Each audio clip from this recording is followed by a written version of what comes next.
Right. So, and that's what I'm saying, because you get a check. If your mom is getting your check, technically she should be taking care of you. The first time that you sold yourself, what was that feeling like afterwards? Hard. I feel like I wanted to hurt myself. I already hate myself, so it won't make no difference. You know, you seem like you may have some mental stuff going on, but you don't seem like you're not smart. I'm very smart. Yeah, I was about to say, when I just asked you to diagnose how the lack of your dad's presence affected you, you articulated that very well. Why do you think you was in, you say IEP? IOP. ILP? Mm-hmm. Why do you think you was in ILP? Because That's like around the same age that your dad left. mm-hmm. Okay, so how do you think that trauma affected you? Very much. I'm Very- not ever healed from it. You say what? I'm not healed from it. You still not healed from it? Can you imagine the, let's just say, 6-year-old version of yourself? What do you think she would think about this 25-year-old version that's standing right in front of me? What's up, YouTube? I want to once again thank everybody who comes up to me in the street and shows me real love. Y'all don't even know. It keeps me thankful. It keeps my tank full. Now, back to the content. What's up, YouTube? Atlanta Street Interviews, out here with another one. So we got a young lady with us today. How you doing today, miss? I'm good. How are you? I'm good. Thank you for asking. It's kind of a dreary day, but, you know, a beautiful day nonetheless. All right, so are you homeless? Yes, sir. Okay, and so how old are you? I'm 25. 25, and so how long have you been homeless? About a year. A year? What happened a year ago that caused you to become homeless? My mom, she's sick, and I really stressed out because she's sick, and I really need somebody out here to help me. You say you really need what? Somebody out here to help me. My mom's sick. Okay, so your mom's sick and you was living with mom? Yes. Okay, and you say that you were stressing her out? Yes. And Okay. I have mental illness, so You have mental illness? What mental illness do you have? paranoid schizophrenia, bipolar, severe depression. Okay, what age was those diagnoses, did those diagnoses occur? 10. At the age of 10? Yeah, 10. Oh, wow. Okay, so that's a long-standing diagnosis. Okay. So I guess it got too much to be for your mom to handle, basically? Okay. Do you receive, like, a check every month and stuff like Yes, that? I receive SSI. Okay, and so who gets that? Is your mom your paid? My mom, I pay. Is she still your paid? Yeah. Okay, well, then I guess she should be kind of, you know, making sure that you got housing, right? Yeah. Okay, so were you guys arguing or something like that? No, she just, I don't know, just like she changed for me, and we always in some fights, so I would be homeless and deal with it. Okay, so you was getting into fights and things like that. What type of stuff were y'all fighting about? Like, simple stuff. Like, if I don't wash the dishes, the time she want me to wash the dishes, I could be, helping my brother out or something, and she'll get mad at me and fuss me, trying to hit me. I get it. Because I wouldn't do that. Okay. You say that she's sick. What does she got going on, health-wise? She have lupus. Okay, I get it. Lupus can be something else, man. So, okay. All right, so that's what's going on with you. And that's been about a year now? Yes. And so, do you have any kids? No. No? Have you ever been married? No. No? Okay. So let's just start from the beginning. So, where you from? I'm from College Park. You from College Park? I used to stay in Camelot, the apartments. I know about those apartments. Them apartments over there. Okay, man. Shout out to College Park, man. Shout out to the whole ATL. Shout out to that Southwest side all day. All right, so growing up in College Park, did you have both mom and dad in the household? No. Just mom? My dad left when I was 4 years old. 4 years old? After he left, did he remain active and present in your life? No. So it was pretty much over with after 4. Okay. What effect do you think that had on you? His lack of presence? I was daddy's little girl, so. You say what? I was daddy's little girl. Okay. So when I had my dad, really made me lean to an older man that I don't know, and I would fall for older men because I want that daddy figure in my life. I want that love from dad, but I'm doing it the wrong way, and I would fall for that because I feel like that's what I need. Yeah, I get it. To be a better person. I get it. But that hole is missing. Oh, wow. I tell you what, at least you're very cognitive of how it affected you, That's a really good thing. So, okay. So, as far as it goes, do you have brothers and sisters? Yes. How many? 3. 3, and where are you in the birth order? Middle. Okay, so you're one of the middle kids. Okay. And so growing up, Would you say that you had like a fairly normal childhood? It was pretty good. Mom did everything she can. I mean, I always had a big Christmas. Okay, so good childhood for the most part. Did you like end up going to high school? Yes, I went to Mays for my 9th and 10th grade year, and Maynard for my 11th and 12th grade. Okay. Shout out to Maynard. Shout out to Mays all day. All right, and so, okay, so you graduated? No. No? I was in ILP classes. Okay. So you was in independent learning classes. Okay. So I get that you was in those classes, but I guess why didn't you stay till you graduated? Because I used to get bullied, so I dropped out. Okay. You know, you seem like you may have some mental stuff going on, but you don't seem like you're not smart. I'm very smart. Yeah, I was about to say, when I just asked you to diagnose how the lack of your dad's presence affected you, you articulated that very well. Why do you think you was in, you say IEP? ILP. ILP? Why do you think you was in ILP? Because I can't barely read like that, and I can't barely count. Okay. And I'm a hard learner. Hard learner? Okay. Let me ask this, right? So, growing up, did anything like ever happen to you? Like any type of trauma, any type of sexual assaults, anything like that? Yes. What happened? Well, I got molested when I was 4. When you was 4? By my cousin. By your cousin? How much is your cousin older than you? How much older? 17 when he touched me. He was 17 and you was 4? Wow. And so I'm assuming touched you like in those private areas and stuff like that? Okay. Did you ever like tell, or did anybody ever find out that happened? Yeah, my mom, she raised her kids, young and stuff. She raised her kids to don't let everybody touch them. So when I do touch them, I go tell mama. Right. So that's what I did. And what happened when you told mom? Well, before she was telling me that he went to jail, and she said she wanted to hurt him, she wanted to do something to him because that's her child. Okay, and when so I went to the hospital, they said I held consent. You say went to the hospital? When I went to the hospital, my mom, they said I held consent. Oh wow! So they did the R word kit, and they showed that you had been touched or whatever. Okay. Was this something that he did just one time, or was it like an ongoing thing? One time. Okay, one time. Okay, and so that's like around the same age that your dad left. Okay, so how do you think that trauma affected you? Very much. I'm not even healed from it. You say what? I'm not healed from it. You still not healed from it? Okay. Did any other trauma happen to you in your life, like as far as that goes? Okay, so that was like a major thing you feel like. Have you, well, obviously you've got an official diagnosis, but I'll just ask, have you talked to a therapist about it and things like that? I go to 10 Park Place. You go to 10 Park Place? Is your cousin, like, did you get a chance to talk to him since then? Never? I don't see him Ever? Okay, because he's probably, at this age, he's probably, what, 38 or so like that? Something like that. Okay. I'm assuming, did y'all used to have, like, family functions and things like that? Well, we used to have family reunions until the family split up because, you know how people, like, somebody, like, keep the family together? Mm-hmm. When that person dies, yeah, that glue, everything splits up. Families ain't the way, we don't family the way we used to family back in the day. I'll say that for sure. So, okay. So, it's been a year.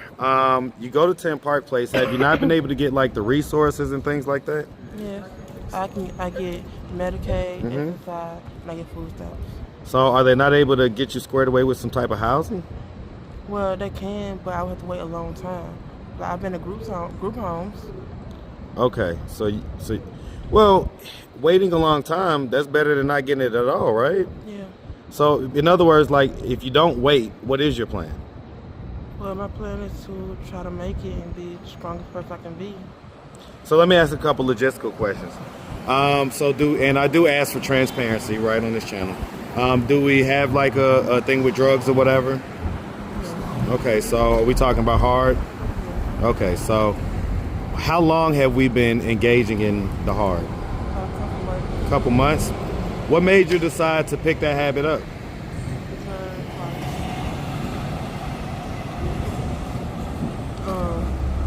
Just traumas, convinced, following the wrong people. So basically, people convince you that I guess this will make you feel better type deal? No, I just follow people because I just want their company. I want to feel the love at the moment when they. You want companionship. You want that human touch, human feel. Okay. So basically, just trying to go along to get along, essentially. Okay, man, that sucks, man. Like, as far as the crack goes, have you done things like sell yourself and things like that? When did you start doing that? Did you start doing that before or after the crack? Okay. So before the crack, were you like really sexually active and stuff like that? I had me a man. You had a boyfriend? What happened to him? We broke up because I was complaining I was pregnant, and he told me he didn't want no baby, so he said that we just done. He left. So what happened to the baby? What happened to the baby?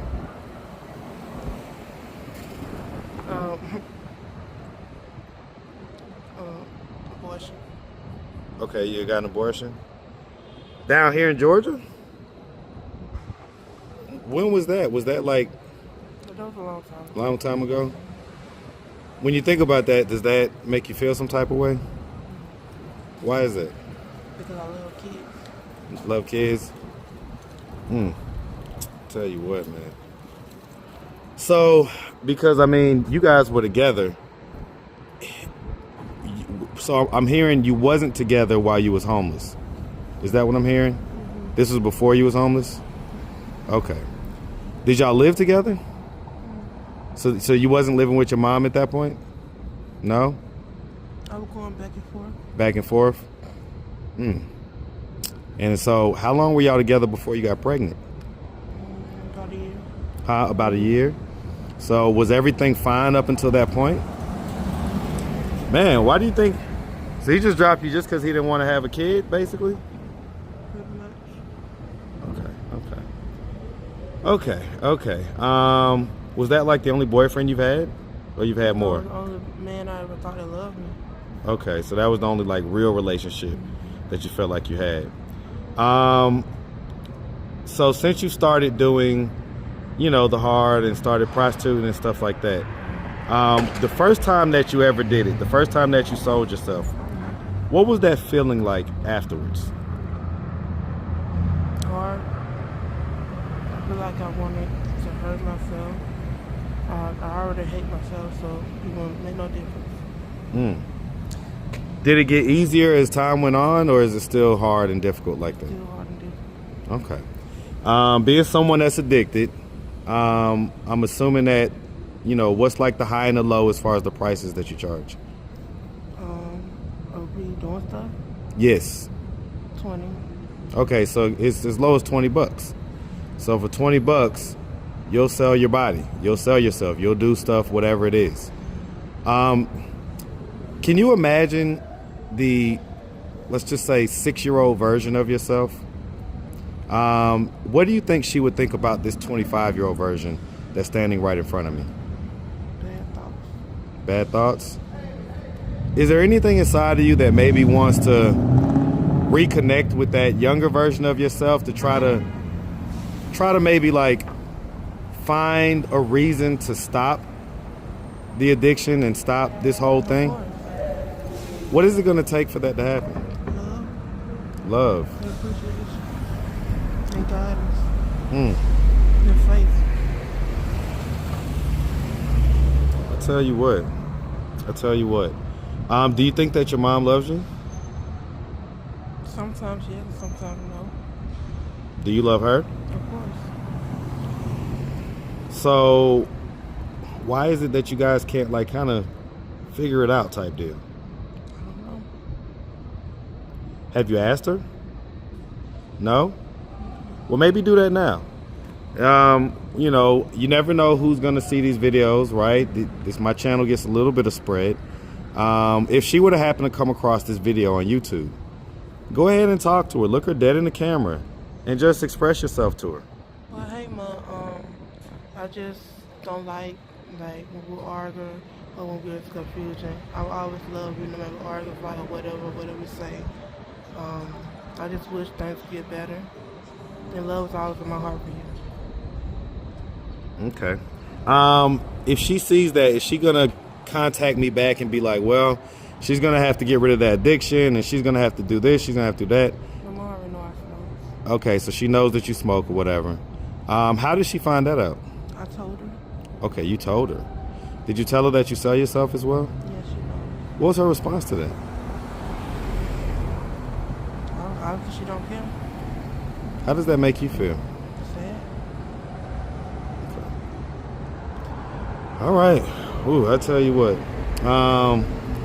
So, you know, if you don't get back in with mom, what is your plan? What is your plan to, like, first of all, are you content with, you know, smoking crack and being homeless? Like, is that something that you're okay with? Well, I'm comfortable with it, but I'm not okay with it. You say you're comfortable with it? Mm-hmm. Okay, so at this point you're comfortable with it, but you want it to change? You want it to be something different? Of course. Okay, so I guess what are we doing at this point to try to get ourselves to that position to where we're more stable, we're not homeless, and we're not addicted? All I can say is faith and love with God's power. Well, I get it, but the good book also says that faith without works is dead. I am working. Huh? I am working. Well, I'm asking, what are you doing to work towards that? I got a bank account and I get a check. Right, so, and that's what I'm saying, because you get a check. If your mom is getting your check, technically she should be taking care of you. You understand that? So if she's not going to take care of you, maybe you need to get it so that you get your own check. They don't let me get it. So you have to have a payee. I have to have somebody. Ooh-wee. Okay. All right. Well, listen, miss, we really appreciate you taking the time answering all of our questions. If anybody out there wanted to reach out, help, or donate, do you have a way they could do that? Do you have social media, Cash App, anything like that? Yes, I can give you my mother's phone number. Your mom's phone number? Maybe not. Just because, you know, a lot of people may see this, and we don't want a bunch of people blowing up your mom's phone. Do you have Cash App or anything like that? I don't have a phone. Do you have Instagram or Facebook? I have Facebook. What's your Facebook? Tatiana Thomas. Tatiana Thomas? How do you spell that? TYATEANA. And then Thomas. OMAS. Okay. All right, yeah, see, you just spelled that perfectly fine. You just spelled that perfectly fine. What you saying you can't read? Oh, well. I can spell my name. Well, yeah, I get it. I get it. I ain't mad at it. All right, well, listen, miss, like I say, we really appreciate you. And definitely wish you nothing but the best, okay? Make sure you have a good one, sweetie. All right.